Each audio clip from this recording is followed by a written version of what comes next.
London is a very big city. Every year, a lot of people vanish and are never heard of again. That's none of my business, because I am a doctor. My name is John Watson. But one case did concern me, because it was a wealthy patient of mine who disappeared, without a trace. The whole thing began one evening when a mysterious lady appeared at the house of Neville Sinclair. But, madam, I cannot interrupt Mr. St. Clair at dinner unless I know your name. Tell him that a friend, a very old friend, wishes to speak to him urgently.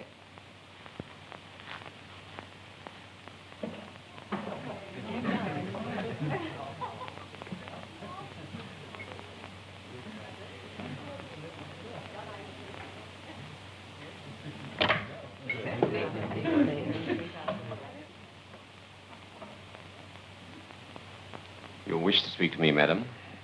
Yes, Neville.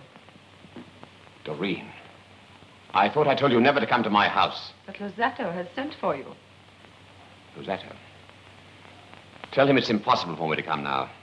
I've done enough already. Besides, I've got guests. How can I possibly leave now? I was told to bring you. You know the consequences if you don't obey Losato's orders. Oh, I say, old chap. Oh, sorry, I didn't mean to intrude. That's quite all right, Dr. Watson. All right. Wait for me in your carriage.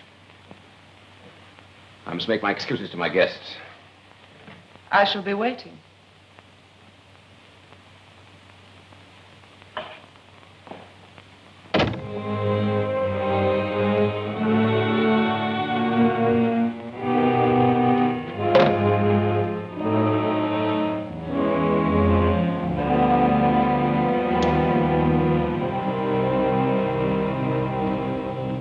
And so, Mr. Holmes, you can see from what I've told you how desperately I need your help. It is now 3 days since my husband disappeared, and I'm beside myself with worry. And you have no knowledge of this strange woman who visited your husband? No, Mr. Holmes. Oh, I saw her for a moment when I barged into the study. She was tall and very beautiful, but not out of the top drawer, you know. It is not my wish to probe into your private affairs or other intimate matters between you and your husband, but unless you are prepared to be perfectly frank on such matters, I can be of no help to you. Mr. Holmes, it's not what you imply. My husband and I are devoted to each other. He wouldn't have an affair with another woman. I did not say that, madam. But Holmes, what else could you have meant? Mrs. Sinclair, is it not true that your husband has forbidden you to visit him at his office? Is it not true that you know nothing of his business associates, his occupation, or how he spends his time each day in the city? Yes. Yes, Mr. Holmes. I was ashamed to tell you. But how did you know? It was a matter of simple deduction, madam. Surely any woman whose husband has disappeared would go at once to his office and speak to his business associates in an endeavor to learn of his whereabouts. Since you have no such knowledge, it is obvious that you do not know where your husband's office is, nor do you know who his associates are. The only explanation is that your husband not only has failed to tell you of his affairs, but has, moreover, forbidden you to learn of them. Why? I don't know. But, Mr. Holmes, I did go to his office. You did? And yet you concede that my deduction was correct? This is not reasonable, madam. Today I went to the office address, and I found there's no such place. Possibly you went there at the wrong time. However, I feel that if we go there at once, we may find an answer to the mystery of the office that exists but is not there.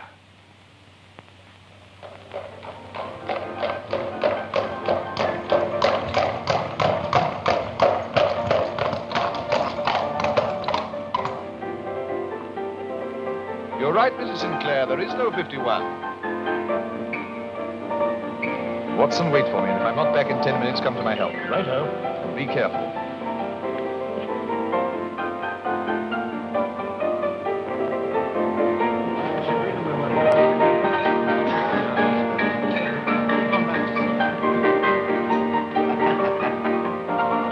Brandy. I am seeking a friend of mine, Mr. Sinclair, Mr. Neville Sinclair. Never heard of him. Or his letters? Look, mister, we don't ask questions here. It ain't healthy.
Where are we? Redmead Lane by the river.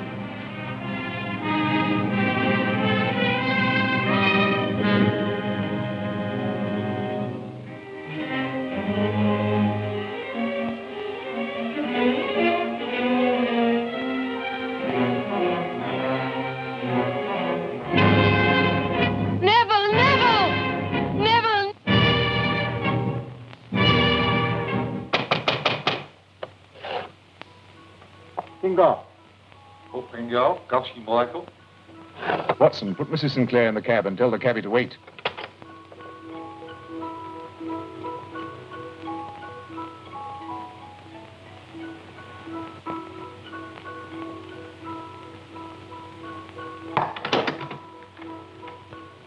Heavens, Holmes, it's an opium den. If your nose had been as sensitive as your eyes, you'd have known that 30 seconds ago. Good evening. I'm Luzzatto. The bar of gold is at your service, gentlemen. We're looking for Mr. Neville Sinclair. The name is unfamiliar. He was here only a moment ago. We saw him at the window. However, if we must search for ourselves... Holmes! Holmes, take your Holmes! Holmes! Holmes, take your Cabby, the police station, and drive like blazes.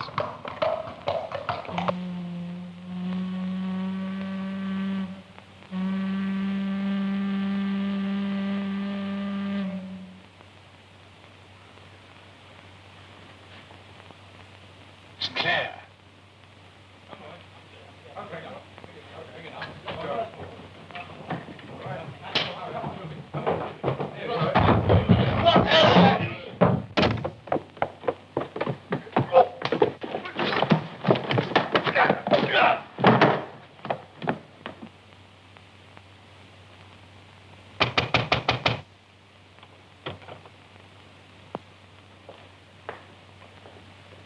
Good evening, Inspector. Is this another one of your courtesy visits?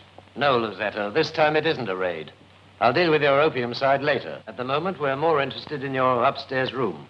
You realize, of course, Inspector, that you cannot make a search without a written statement from your station. In any case, I don't think you will find anything up there that could be of any possible interest to you. I saw Sinclair, now he's gone. Inspector, I suggest your men search the house. Certainly, Mr. Holmes. I object to this intrusion. All right, I heard you. I warn you. I don't think you quite realize the seriousness of what you're doing. You've been pretty clever up to now, Luzzatto. One of these days you'll go too far. My dear Inspector, I know perfectly well what my position in relation to the law is. You'll observe, Inspector, traces of blood on the windowsill, human blood.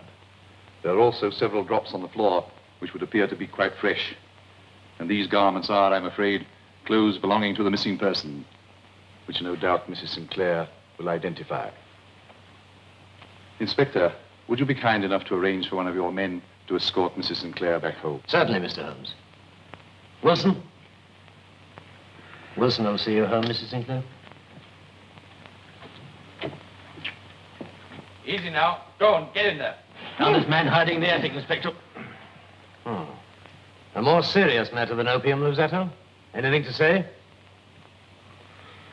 What can I say, gentlemen? I know absolutely nothing at all about this room. It is rented to this man Boone and is very rarely visited by me.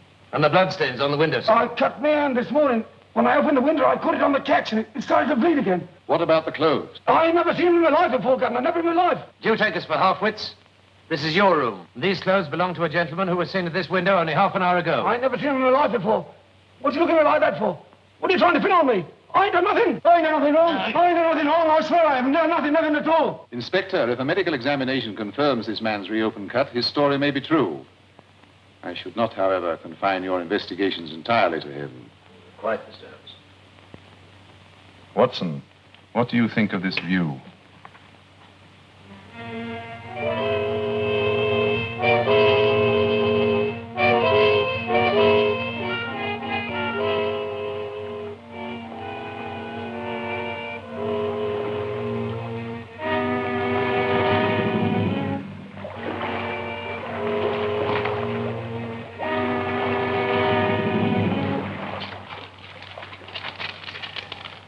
Sinclair's coat.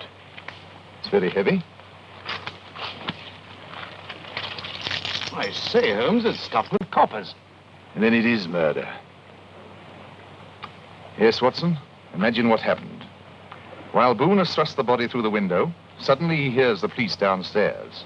He seizes his victim's coat, then realizes that it will float and give him away. So he stuffs the pockets full of coins and throws it into the river. And would have done the same with the rest of the clothes but for our arrival. Excellent deduction. Now we have no choice but to look into the past of your friend Neville Sinclair. But what's the next move? Supper. Excuse us for interrupting at such a late hour, Mrs. Sinclair, but it is essential for me to continue my investigations into our husband's private papers and documents. I quite understand, Mr. Holmes. I've unlocked his desk. You and Dr. Watson will, of course, be staying with us tonight. Thank you, Mrs. Sinclair. Mr. Holmes. Mr. Holmes, in your heart of hearts, do you think Neville is alive? Kate, my dear. You mean That your husband is dead? Yes. murdered? I still feel he's alive. Yes, I know, but Neville and I had a mental affinity, and if he was ever in pain or danger, I would feel it even though away from him. Some weeks ago, he had an accident in the garden, and I knew before he cried out. Even before we were married, if he was ill, I would go to him, knowing full well something had happened. I can quote dozens of occasions when Neville has been sick or hurt or worried. And each time I have known without a word or a message. Why, only 3 days ago, when he cut his hand shaving, I rushed upstairs certain that something was wrong. Do you think after all these examples I could be ignorant of his death? Kate, you're overwrought. You must take a sedative and go to bed. Mr. Holmes, is there any hope? Yes. Yes, perhaps Neville is alive. Good night.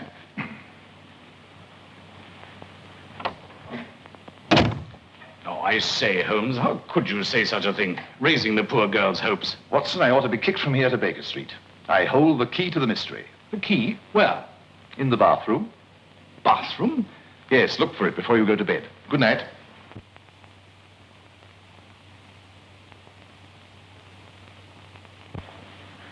Good morning, Mr. Holmes. Ah, good morning, Inspector. Any developments? No, none. The River Police report that no body answering the description of Sinclair has been found for the last 48 hours. Oh, our doctor examined that beggar fellow and found his story true. So as we had no case against him, we've let him go. What? You're one material witness and you've let him go? And why not? He has a street vendor's license for selling matches. He's committed no crime. You're sure his license is up to date? Oh, that hadn't occurred to me. No, it wouldn't. I knew it, Mr. Holmes, I knew it. I've had a letter this morning. Neville is alive. May I see it?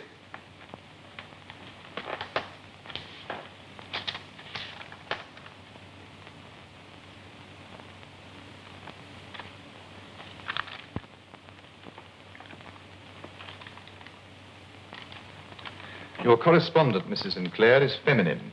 Her occupation, I suspect, connected with the more fashionable dress houses in Bond Street. But how on earth could you... The envelope originates from Astley's of Bond Street. The watermark is quite discernible. The sloping characteristics of the writing, despite the efforts at disguise, clearly indicate the sex, whilst few men liberally perfume themselves with Marcy's Quelquefleur. You will also observe that the back of the letters indicate that they've been cut out of a woman's fashion magazine. Well, that's most extraordinary, Mr. Holmes. On the contrary, my dear fellow, it is precisely what I expected. By the way, Inspector, what is the penalty for burglary? Why, imprisonment, of course. Really? Good day, Inspector.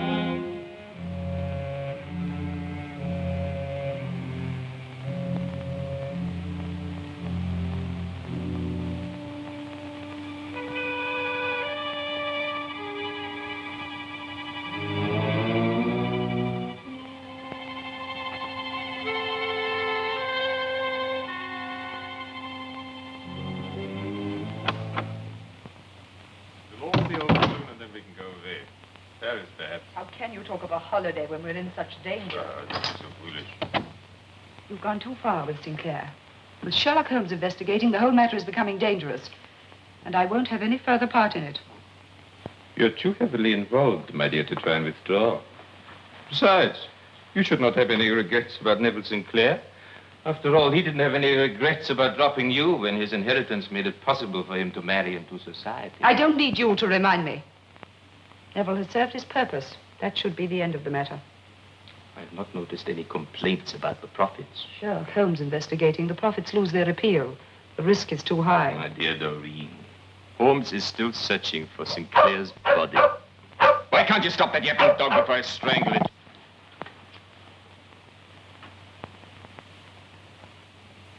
You know, it's time we got rid of Mr. Holmes.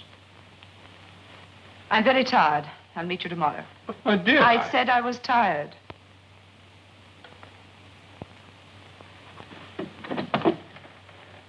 Good night.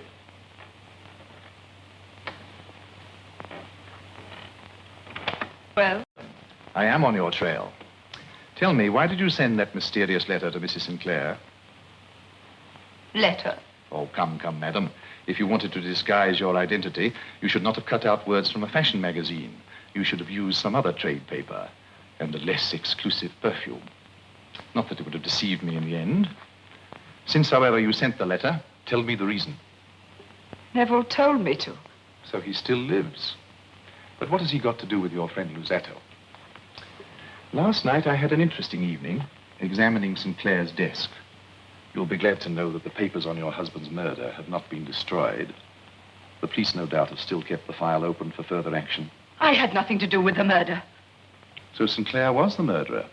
So that is why Luzzatto's blackmailing him. It wasn't Neville, it wasn't.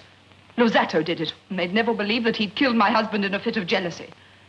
Neville was at the Bar of Gold that night, and he couldn't remember anything after waking from his drugged sleep. What's Luzzatto forcing him to do? I can't tell you, I can't. I saw from your letters that you once loved Sinclair. And if you help me to save him from Luzzatto, I give you my personal promise that you can leave England for good and no questions asked. I've said too much already, Mr. Holmes. There's a trapdoor at the back of the Bar of Gold that could tell strange tales of bodies in the river at night. What immunity can you give me? What protection can I expect against a man like Luzzatto? The word of Sherlock Holmes.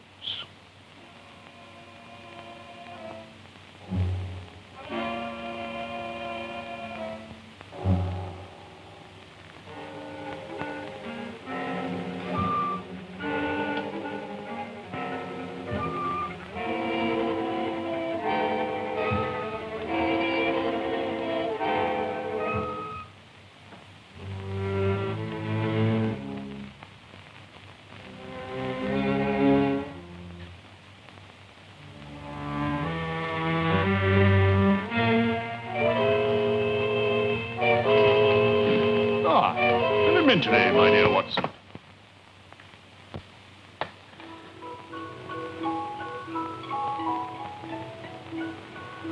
Idiot! This is not Sherlock Holmes. We seem to have made a little mistake, Dr. Watson. Paper and pencil. What are you up to? Release me immediately, or I'll have charges preferred against you for assault and kidnapping. You've had experience of the Afghan campaign, have you not, Dr. Watson? So you will know what happens to uncooperative hostages. You will write a note to Sherlock Holmes telling him to come here, and alone. You can go to blazes, sir. Open this door. Open this door. Here, what are you... Open this door, do you hear? Come on, boys, bring it down. Will you join me in a duet, Doctor? Holmes!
Sinclair. Yes, my dear Watson. The man with the twisted lip. Ah, Inspector. We have found the missing Sinclair. He was a prisoner. Oh, congratulations, Mr. Holmes. You'll be glad to know we've got the whole gang. Unfortunately, the only person who got away was that peddler, Boone. He won't get very far, though. I've given orders for his immediate arrest. What for, Inspector? His license is out of date. The blackmail is over, Mr. Sinclair. You are completely innocent of the death of Doreen's husband. Luzzatto is at this moment being charged with his murder. Thank goodness for that. You knew then of their hold over me. Naturally. I know also that they compelled you to act as a dope peddler and used your ability at disguise, knowing that no one would suspect a dirty street beggar. Thank goodness my wife saw me at the window that day, of course. I was confused and frightened. When you came in, I pretended to be dead. The fight downstairs gave me a few minutes' grace, and I became the peddler again. I began to throw my other clothes out of the window. That was how I reopened the cut on my finger. The bathroom, Watson. As soon as Mrs. Sinclair said her husband had cut his hand shaving, I knew I had the key. Mr. Sinclair, the hour is late. Yes. Don't worry that your wife will ask questions. She will keep her promise to me not to. She will be too happy to have you home. Good night, Mr. Sinclair. Good night, Mr. Holmes, and thank you. Good night, Sinclair. Good night, Dr. Watson.